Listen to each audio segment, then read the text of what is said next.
Hello, সবাই কেমন আছো? আশা করছি সবাই ভীষণ ভালো আছো। আমি সঙ্গীতা তোমাদের জন্য নিয়ে চলে এসেছি আরও একটি নতুন ভিডিও। তোমাদের অনেকদিন কোনো রান্নার ভিডিও শেয়ার করা হয় না। তো চলো আজকে তোমাদের সঙ্গে একটা রান্নাই শেয়ার করা যাক। এখন হচ্ছে সন্ধ্যে ৭টা আর খেতে ইচ্ছা করছিল কিছু একটা চটপাটা।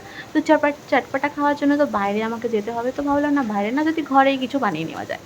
তো আমি এখন ঘরে বানাবো ম্যাগি। ম্যাগিটা আমার ঘরে সবসময়তেই অ্যাভেলেবেল থাকে, কারণ নাস্তায় একটু ম্যাগি আমরা পছন্দ করি। তো চলো আমি এখানে ম্যাগি বানানোর জন্য সমস্ত উপকরণ রেডি করে নিয়েছি। ম্যাগিটাকে আমি একটু আজকে চাউমিনের স্টাইলে বানাবো, তার জন্য নিয়েছি আলু, টমেটো, গাজর, বিনস, তারপর এখানে ডিম ছিল, কাঁচা লঙ্কা ছিল, পেঁয়াজ ছিল। তো সমস্ত কিছু নিয়ে নিয়েছি। এখানে আমি বয়েল করার জন্য ম্যাগিটাকে আলাদা করে একটা টোপ বসিয়ে দিয়েছি, আর এখানে ডিমটা ভাজার জন্য আমি আলাদা করে কড়াইটাও বসিয়ে দিলাম। তো নর্মালি আমি জলের মধ্যে এখানে দিয়ে দেবো সামান্য পরিমাণে নুন আর একটুখানি তেল। যেটা করলে কি হয়, তেলটা দেওয়ার ফলে নুডলসটা তোমার ছেড়ে ছেড়ে থাকবে, একটার সঙ্গে একটা ম্যাগি ছিটকে যাবে না। আর নুনটা দেওয়ার ফলে কি হয়, টেস্টটাও ভালো রকম হয়ে যায়। তো যাই হোক, এখানে তো তেলটা গরম হয়ে গেছে। আমি এখানে 2টো ডিম দিয়ে বানাচ্ছি, 2টো ডিম দেবো, আর আমি এখানে 3টে নুডলস বানাবো। তো যাই হোক, আমি এখানে ডিমটা দিয়ে দিয়েছি, ডিমে দিয়ে দিলাম সামান্য পরিমাণে নুন। দেখো, একসঙ্গে নুনটা দেওয়াই যেতে পারে, কিন্তু তুমি যদি আলাদা আলাদা করে নুনটা দিতে থাকো তাহলে সেই সমস্ত সবজির মধ্যে নুনটা খুব ভালো করেই চলে যায়। কিন্তু মাথায় এটা রাখতে হবে যে তুমি সব খাবারেই যাতে নুন দিয়ে দিয়েছো, মানে প্রত্যেকটা ভাজার মধ্যে, এখানে ভুর্জির মধ্যে তুমি ডিমটা দিয়ে দিয়েছো, তাহলে তখন তুমি ফাইনালি ম্যাগিটা নুন দেবে, মানে সিজনিং করবে, তখন কিন্তু সেটা তোমাকে মাথায় রাখতে হবে যে তুমি কতটা পরিমাণে নুন দিলে। তো যাই হোক, এখানে আমার ডিমের ভুর্জিটা মোটামুটিভাবে কমপ্লিট হয়ে গেছে। আমি একটুখানি লাল লাল করে ভাজতে পছন্দ করি, তাহলে ম্যাগিটা না ঠান্ডা হয়ে গেলে একটুখানি ডিমের আঁশটে গন্ধটা ছাড়তে পারে। তো যাই হোক, এখানে আমার স্ক্র্যাম্বল একটা একদম রেডি হয়ে গেছে। আমি এটাকে এবারে নামিয়ে নেব। তো চলো তোমাদের সঙ্গে দেখা হচ্ছে এরপরে কী করি।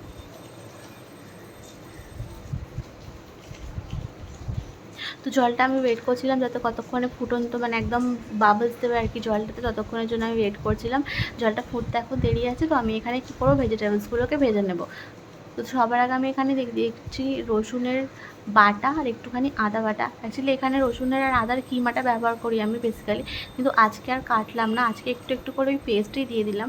এতে কী হয় না, খুব সুন্দর একটা চাইনিজ ফ্লেভার আসে। তো তারপরে আমি পেঁয়াজ আর কাঁচা লঙ্কা কুচিগুলোকে দিয়ে দেবো, দিয়ে একটুখানি ভালো করে ব্রাউন করে ভেজে নেবো।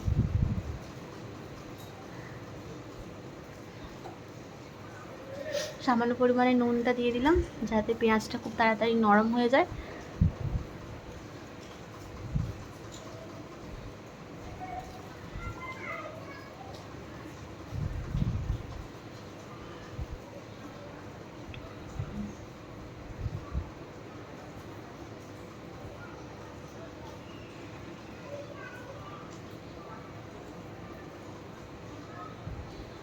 তারপর এখানে অ্যাড করে দিলাম বিনস, গাজর, আলু সব কিছু, কারণ এগুলো তো ভাজতে একটুখানি সময় লাগবে।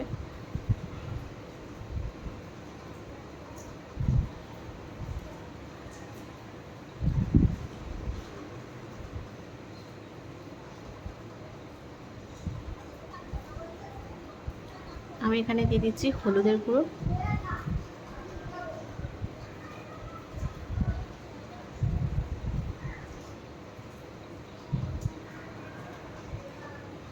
যখন এইভাবে ঢাকনা দিয়ে তোমরা ভাজবে চেষ্টা করবে ফ্লেমটাকে একটুখানি মিডিয়াম ফ্লেমে রাখার, নাহলে কিন্তু কী হয় বলো তো, খুব তাড়াতাড়ি ভেজিটেবলসগুলো জ্বলে যাবে আর সিদ্ধটাও ভালো করে হবে না। আর ঢাকনার আঁচটা একটু কম করে দিলে কী হবে, ভালো করে ভেজিটেবলসগুলো সিদ্ধও হয়ে যাবে, তাড়াতাড়িও জিনিসটা রেডি হয়ে যাবে। তো ওখানে জলটা দেখতে পেলে একদম ফুটে গিয়েছিলো। তো এখানে আমি এবারে ম্যাগিগুলো দিয়ে দিলাম। এখানে আমি 3টে ম্যাগি বানাবো।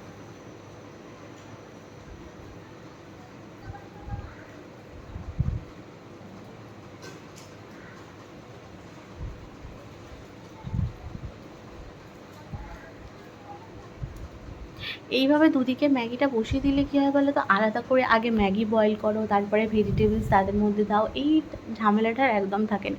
তুমি যতক্ষণে তোমার ম্যাগিটা হালকা আঁচে বয়েল হতে থাকবে, ততক্ষণে তোমার এদিকে ভেজিটেবলসগুলো ফ্রাই হয়ে যাবে। তারপরে একদম ম্যাগিটাকে জাস্ট ছেঁকে নিয়ে এর মধ্যে দিয়ে দিলে ম্যাগিটা খুব তাড়াতাড়ি রেডি হয়ে যায়। তো আমি ম্যাগিটা ওয়েট করছিলাম জাস্ট একটা বাবলস আসার জন্য, মানে ম্যাগিটা দেওয়ার পরে যখন একটা ফুট উঠে যাবে, তো তারপরেই আমরা ম্যাগিটাকে নামিয়ে একদম ঠান্ডা জলে ধুয়ে নেব।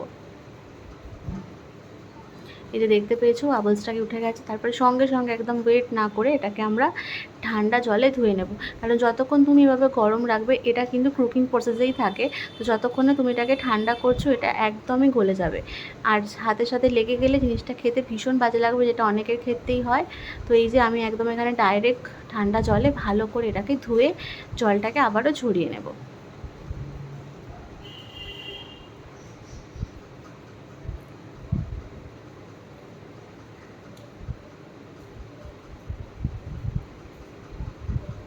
তারপরে যেটা করতে হবে, যদি আমি এখানে 3টে ম্যাগি বানাই তাহলে 2টো ম্যাগি মশলা আমি এই বয়েল করা ম্যাগিটার মধ্যে ভালো করে মিশিয়ে নেব। আর যে একটা মশলা বেঁচে থাকবে সেটা আমি ওই যে ফ্রাই করছি ভেজিটেবলসগুলো ওর মধ্যেই দিয়ে দেবো। যদি এখানে 2টো ম্যাগি বানাও তাহলে সেম প্রসেস, 2টো ম্যাগি বানালে তোমরা একটা ম্যাগির অর্ধেকটা তোমরা দেবে ভেজিটেবলসের মধ্যে আর একটা কেটে দেবে হচ্ছে ম্যাগিটার মধ্যে।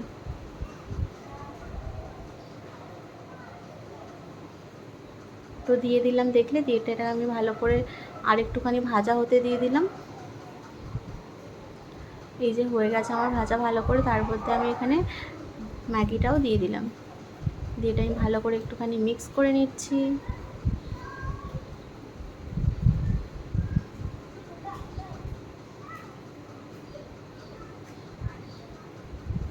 এখানে ম্যাগিগুলো অ্যাকচুয়ালি নাড়তে একটু অসুবিধা হচ্ছিলো, তার জন্য আমি একটু কেটে কেটে দিলাম। তারপরে দিয়ে দিলাম ভেজে রাখা ডিমের ভুজিয়াটা, দিয়ে আবারও ভালো করে মিক্স করে নাও।